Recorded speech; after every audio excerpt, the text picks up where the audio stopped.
What is up, Iwoo crew?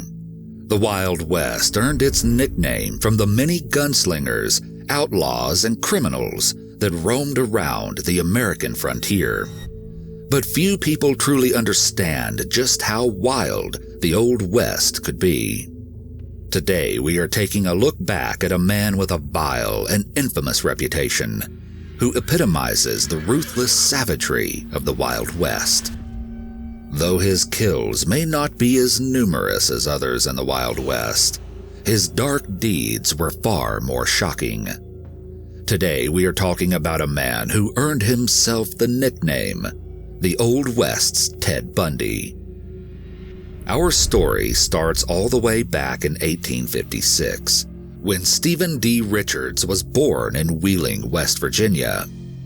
His family was already bursting by the time Stephen came along, with 5 sisters and a brother. His mother was a devout Methodist, and his father worked as a farmer. When Stephen was 6, the Richards family packed up their lives and moved to Ohio, eventually settling in the Quaker village of Mount Pleasant. There, Stephen attended school where he was known to be a well-behaved student, and went to both Sunday school and church on a regular basis. Nothing in his upbringing would give a hint to the unsavory tendencies that Stephen would indulge in later in his life. There is only one incident from his childhood that may have been a clue to Stephen's later outlook on life. As a child, he had been given the task to kill a litter of kittens, which he did by hitting them against a tree. He found that he wasn't plagued by any feelings of guilt and had even enjoyed the gruesome act, a sinister aspect of his personality that he would demonstrate further down the road with similar dark deeds. Stephen grew up to be regarded as a handsome, charismatic, and well-liked young man by all who knew him. There are conflicting reports about exactly what he looked like. Some descriptions claimed he was 6'2" and heavily built, with dark hair and blue eyes. But another description said he had light brown hair and dark gray eyes. Either way, his good looks would help him later in life, aiding him to easily avoid suspicion and gain people's trust. Misfortune eventually struck the Richards family, and on September 16, 1871, Stephen's mother died. It isn't known what killed her, but without his mother, Stephen's family relied on him to help contribute, and so he lived and worked at home until he was 20 years old. He also often helped other farmers in the area. Also at 20, Stephen became engaged to a young woman named Anna Milhorn. But around this same time, he hit the road traveling. Stephen started westward, moving to Iowa seeking steadier work, and his fortune, as many young men did, though the couple kept up correspondence through letters. While in Iowa, Stephen started work as an attendant at the Iowa Lunatic Asylum, where his job was to bury the deceased patients. This job would be incredibly influential on Stephen's outlook on the world and on humanity itself. His constant handling of the deceased patients would lead him to grow accustomed and desensitized to death, and seemingly lose all empathy for other human beings. In late 1876, Stephen left his grim occupation and began wandering aimlessly through the Midwest. He quickly fell in with men he later referred to as having questionable occupations. Soon the young man began moving counterfeit bills and consorting with train robbers. Eventually, he moved to Nebraska, where he stayed in Hastings and Kearney, finding trouble everywhere he went. At each place he stayed, Stephen found himself in a series of gunfights, shootouts that he said ended with him shooting his opponent each time. Unconcerned with their well-being, Stephen never checked to see if the other men survived the gunfights, and would just continue on his way. As Stephen wandered through the Nebraska countryside, he came across other drifters. One such man Stephen became acquainted with while he was traveling on horseback, and the two struck up a conversation. They decided to camp together near Dobytown or Sand Hills. It isn't clear where exactly. To pass the time, Stephen and the man began to play cards and gamble, which resulted in Stephen taking almost all of the stranger's money.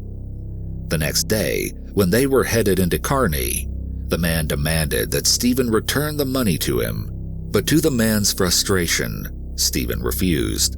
The man said to him, "Either give me back my money or fight." Stephen's response was to pull out his gun and shoot the man just above his left eye. He checked to make sure that the man had died before he rolled his body into a nearby river before proceeding on his way. Despite this being his first confirmed kill, Stephen showed little pause or remorse and continued his travels as though nothing had happened, where he then came across another traveler. This man, however, remarked to Stephen that he had seen him with the other stranger previously and wanted to know which way the man had gone.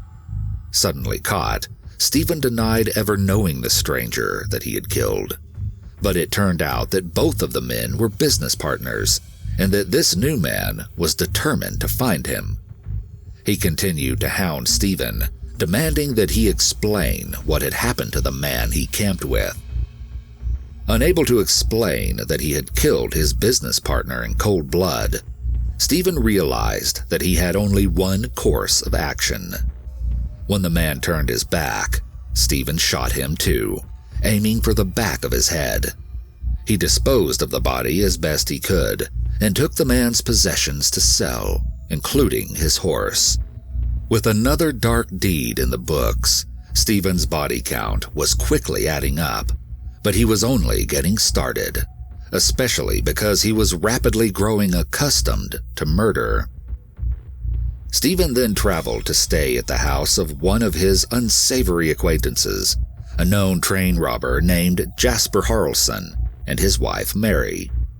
When he arrived, Mary noticed something grim about Stephen's appearance. His clothing was stained in blood. Rather than deny it or concoct a clever story to explain, Stephen simply replied, as if joking, that the blood had come from the men he killed. At some point, Stephen used the counterfeit bills he was passing to buy a horse and buggy, which the seller soon discovered were fake. As the area was particularly lawless, the man decided he had to take justice into his own hands. He tracked down Stephen and demanded he actually pay for the horse and buggy or return them. Stephen refused, and the man threatened to have him arrested. But before he could call for aid, Stephen shot and killed him, before burying the body and once again moving on. As is likely apparent, Stephen had an increasing lack of regard for human life. In 1877, he soon added to his ever-growing victim list when he traveled with a young man known as Gimji, who he ended up having a vicious argument with and also killed. Apparently, their argument was sparked when Stephen awoke Gimji at 3 a.m., and pointed insults quickly began to fly. Stephen later recalled, quote, "It's a good thing you don't mean all you say," I said. "But I do mean it," he said. "You don't want to mean it," I said. And he picked up his revolver and, saying, "Here is something that backs all that I say," cocked it. I looked at him and thought, the fool acts as if he means to shoot. And skipping out my little .33, I plugged him one in the head. That was the first real trouble we ever had. Stephen's crime spree only paused when he was arrested and put in jail in Kearney for larceny in 1878. But the authorities who found him had no idea the true depth of his dark deeds, and he was once again free later that year. While in jail, Stephen had reconnected with Mary Harrelson, the wife of the train robber. Mary was desperate for money and she made a deal with Stephen that she would give him the deed to her house for $600. Little did she know she was welcoming a killer into her life, something she would later regret. Jasper Harrelson was on the run from authorities for his own crimes, and though he was seemingly still married to Mary, Stephen and Mary reportedly also got married, a move that many believed was Stephen's attempt to swindle her out of the land that she owned. And it appears that these speculations may have been right. Any marital bliss, if there was any, ended after a month when Stephen's murderous inclinations turned towards his new wife and her 3 young children, 10-year-old Daisy, 4-year-old Mabel, and 2-year-old Jessie.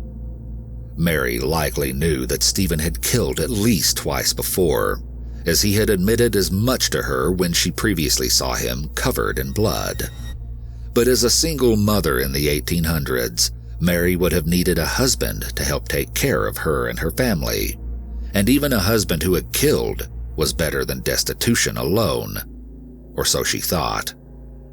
On November 3rd, 1878, Stephen woke up before the rest of the household and went outside to dig a hole with a spade. Then he collected an axe and calmly returned into the house, where he successively killed Mary, Daisy, Mabel, and Jessie. How exactly Stephen killed the family is up for debate, though none of the alleged means were any less gruesome. One newspaper reported that Stephen later claimed he used an axe to kill the entire family while they still slept, going from one room to the other.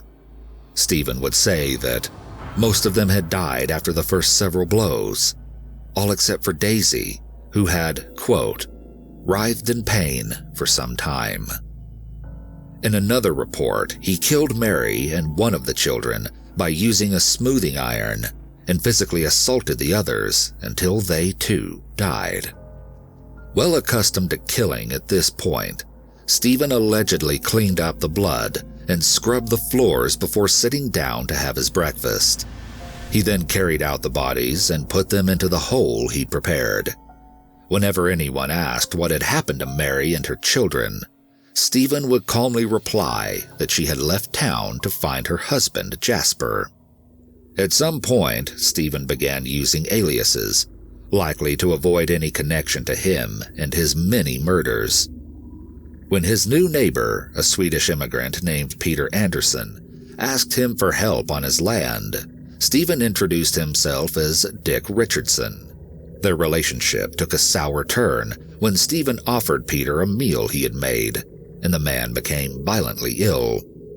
Peter told their other neighbors that he suspected Stephen of trying to poison him. The next day, Peter went to Stephen with his accusation, which Stephen denied. The two then began to argue, with Peter reportedly attacking Stephen with a knife. It isn't clear exactly what happened, but Stephen ended up killing Peter with either a hammer, a hatchet, or shot him. Either way, he buried Peter's body under a pile of coal within his own cellar. With this last death, Stephen believed that his crimes would soon catch up with him. In the evening, he packed up to flee Kearney before he was caught. However, Stephen made one important error. He decided to steal Peter's horses, which alerted their neighbors to something being wrong, especially as they knew Peter had thought Stephen tried to poison him. When they confronted Stephen about Peter's whereabouts, he told them he was inside the house, which was technically true. When they went inside to find Peter, Stephen saw his opportunity to escape and took it. Peter's body was quickly discovered, and soon the Nebraska governor issued an arrest warrant for Stephen Dee Richards with the reward of $200. Wanted posters were drawn up, showing 22-year-old Stephen with a large mustache. Stephen was truly on the run then, with many in Nebraska looking for him. While on the road, he met up with Jasper Harrelson, who was still hiding from the authorities. The two traveled together for a while. It isn't known if Stephen told Jasper about the dark fate of his wife and children, but they appear to have parted ways when Stephen returned to Mount Pleasant, Ohio. Stephen believed he had made it home free, but little did he know the wanted flyers with his face printed on them had made it to surrounding states. On December 20th, 1878, Stephen attended a ballroom dance with 2 women, and there he was spotted by the eagle-eyed Constable McGrew. Recognizing Stephen as a wanted killer, McGrew sought the help of a penitentiary guard, and the two collected their shotguns and set out to hunt down a murderer. They found Stephen walking through a field with the 2 women. When Stephen saw the armed men approaching, he told the women to run back to town so he could fight his way to freedom. But when the women didn't leave, Stephen surrendered rather than begin a shootout. He later stated, "If I hadn't had the 2 girls with me, I guess the Constable McGrew who arrested me would have been a dead man. Either of us would, for I'd have shot."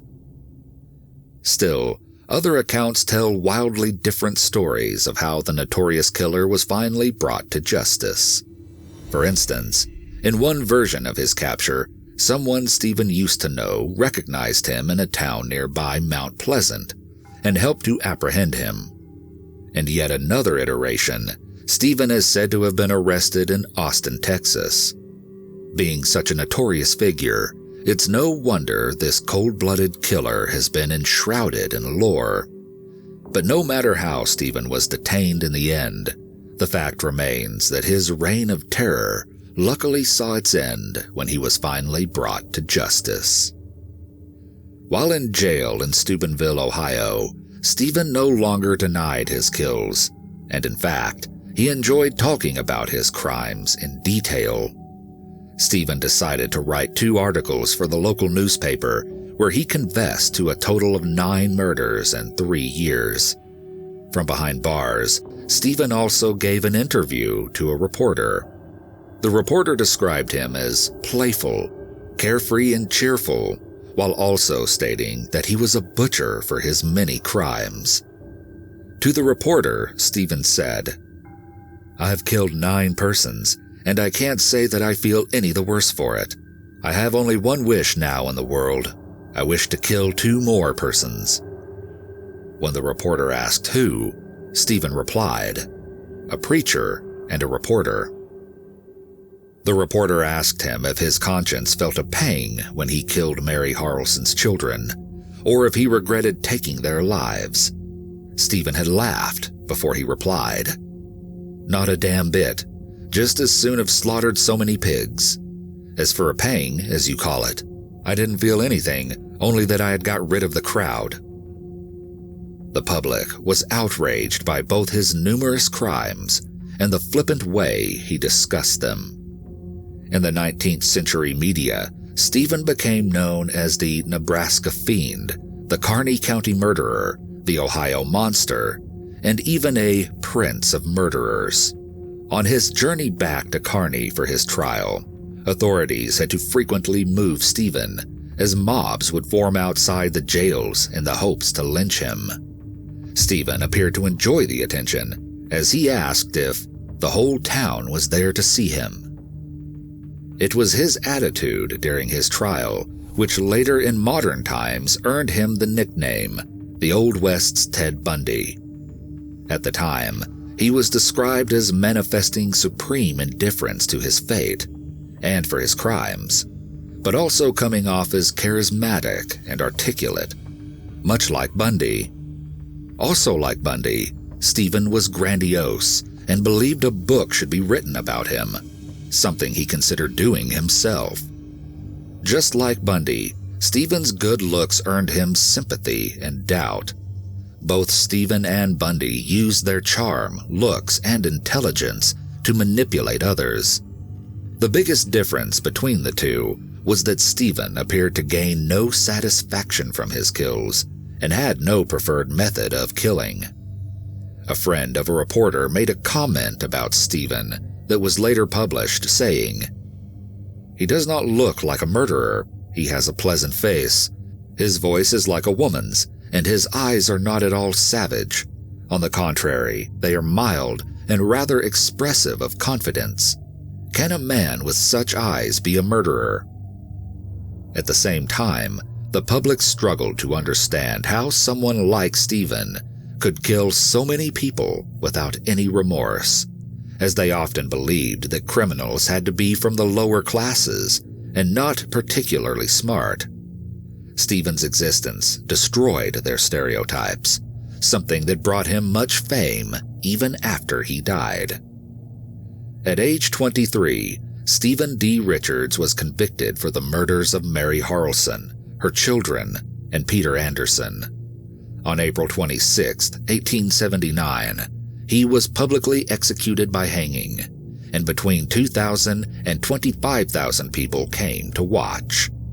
It took him 15 minutes to die. A photograph was taken of his corpse within his coffin, which shows him propped up for all the spectators to gawk at. At the time, doctors had wanted Stephen to donate his body to be studied, and even though he had refused, Stephen's grave was robbed of his corpse the night after his execution. It was later returned, but not for long.